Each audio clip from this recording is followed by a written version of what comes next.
यह कहानी उस समय की है जब महाराष्ट्र के एक छोटे से गांव में कई महीनों से बारिश नहीं हुई थी। धरती फट चुकी थी, खेत बंजर हो गए थे और किसान निराश बैठे थे।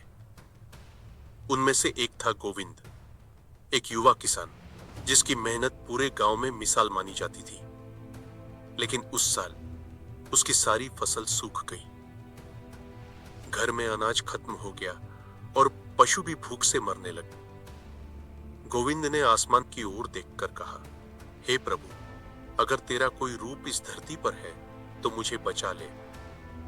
किसी ने कहा, अक्कलकोट जाओ, वहां स्वामी समर्थ रहते हैं, वो सिर्फ शब्दों से चमत्कार कर देते हैं।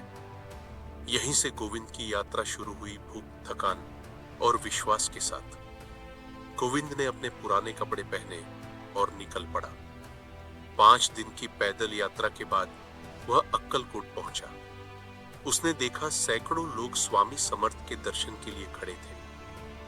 किसी को स्वास्थ्य चाहिए था, किसी को धन, किसी को संतान, पर गोविंद का मन अलग था। उसे बस अपने खेतों में हरियाली चाहिए थी। वह भीड़ में जाकर चुपचाप बैठ गया। उसकी आंखों से आंसू बहते रहे।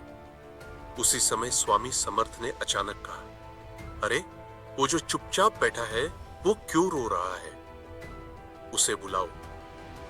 गोविंद कांपते हुए आगे बढ़ा और बोला, स्वामी, मेरा खेत सूख गया है, धरती मर गई है, मुझे बस इतना आशीर्वाद दीजिए कि मैं फिर से खेती कर सकूं।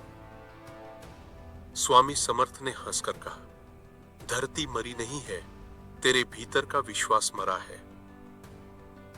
फिर उन्होंने अपनी लकड़ी की छड़ी से जमीन पर 3 बार ठोका और बोले, जा, अपने खेत में वही 3 बार ठोकना, फिर देखना धरती क्या जवाब देती है। गोविंद घर लौटा तो लोगों ने उसका मजाक उड़ाया। किसी ने कहा, छड़ी ठोकने से क्या होगा? किसी ने हंसकर कहा, तू चमत्कारों के पीछे पागल हो गया है। लेकिन गोविंद ने किसी की बात नहीं सुनी। अगली सुबह सूरज निकलने से पहले वह अपने सूखे खेत में गया। स्वामी समर्थ की दी हुई छड़ी लेकर उसने 3 बार जमीन पर ठोका। पहली बार धूल उड़ी, दूसरी बार मिट्टी ने हल्की आवाज दी, तीसरी बार एक ठंडी हवा चली। वह मुस्कुराया नहीं, बस मन ही मन बोला, स्वामी समर्थ, अब ये आपकी लीला है। 3 दिन बीते। अचानक आसमान में काले बादल छा गए। गांव वाले घबराकर बोले, कहीं आंधी ना आ जाए। लेकिन थोड़ी देर में बूंदें गिरने लगी, फिर मूसलाधार बारिश होने लगी। गोविंद के खेत में पानी भर गया। धरती ने जैसे नई जिंदगी पाली थी। गांव के बुजुर्ग बोले, जिस खेत में सालों से कुछ नहीं उगा, वहां अब अंकुर दिख रहे हैं। गोविंद ने आसमान की ओर देखा और कहा, स्वामी समर्थ, आपकी छड़ी नहीं, आपकी कृपा ने यह किया। कुछ हफ्तों बाद गोविंद फिर अक्कलकोट गया। वह झुककर बोला, स्वामी, आपके आशीर्वाद से मेरा खेत हरा भरा हो गया। स्वामी समर्थ मुस्कुराए और बोले, अरे रे, मैंने कुछ नहीं किया, तूने खुद किया। मैंने तो बस तुझे याद दिलाया कि भगवान भी उसी की मदद करता है जो खुद मेहनत करता है। भक्तों ने पूछा, स्वामी, तो क्या यह चमत्कार नहीं था? स्वामी बोले, मेहनत से बड़ा कोई चमत्कार नहीं होता।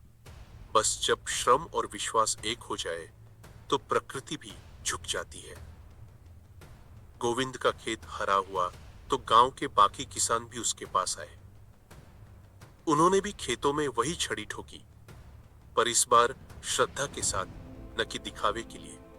धीरे धीरे पूरे गांव में हरियाली फैल गई। लोग कहते, यह स्वामी समर्थ की कृपा है। पर गोविंद कहता, यह स्वामी समर्थ ने नहीं, हमारे विश्वास ने किया। कहते हैं, आज भी उस गांव में एक जगह 3 ठोके वाली भूमि के नाम से जानी जाती है। किसान वहां आकर मिट्टी अपने खेत में ले जाते हैं। मान्यता है, अगर सच्चे मन से स्वामी समर्थ को याद किया जाए तो सूखी धरती भी फल देने लगती है। स्वामी समर्थ का आशीर्वाद सिर्फ वरदान नहीं था, वह जीवन का सत्य था। भगवान मेहनती के साथ चलता है और आलसी से दूर रहता है। गोविंद ने यह बात अपने जीवन से साबित की कि सच्चा विश्वास सिर्फ पूजा में नहीं, कर्म में छिपा होता है।